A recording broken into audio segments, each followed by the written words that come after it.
The gentleman is recognized for 5 minutes. Madam Chair, the taxpayer dollars in the underlying partisan Democratic legislation are strictly available for outreach and education about Obamacare plans. Instead of educating patients on all plan options available to them, this bill places a federal restriction on utilizing the funding for the promotion of more affordable choices, in this case, short-term, limited-duration insurance plans. For starters, these plans were legal under the Obama administration. Again, short-term, limited-duration insurance was legal under the Obama administration. If they are junk plans now, they were junk plans then, when they were created. The plans were also regulated, another fact that the Democrats repeatedly ignore. They were regulated at the state level under the Obama administration, and they still are today, regulated at the state level under the Trump administration. So here's the truth about these plans. In coordination with the Department of Labor and the Department of the Treasury, HHS revised the Obama administration's regulation limiting short-term limited-duration insurance plans from 12 months to 3 months. The new updated rule allows the plans to be available to consumers for up to 364 days and renewable up to 36 months. The Trump administration regulation aims to provide relief from rising premiums and expand access to affordable health care plans.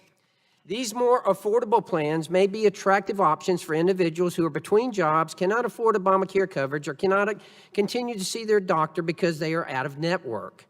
This bears repeating. States have the ability and authority to regulate these plans. It's true. Madam Chair, in your home state of California, they're banned. The same thing in New Jersey and Chairman Pallone's state.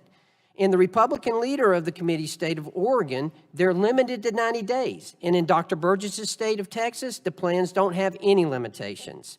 This is federalism, a principle embraced and respected by Republicans. Here's where we differ. Chairman Pallone and Chairman Eshoo think what's best for their state is best for mine too. That's why they back this partisan Democratic plan.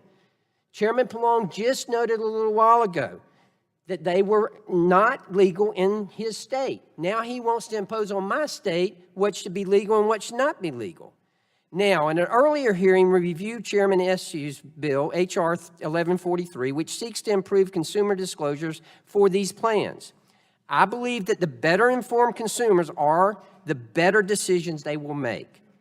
But I also believe Chairman Eshoo's bill would need to incorporate state flexibility to accommodate states to have limited or ban these plans, like her home state of California, as well as focus on the most relevant information instead of overwhelming consumers. Chairman Pallone just made the point. Some of these people don't know what they're buying.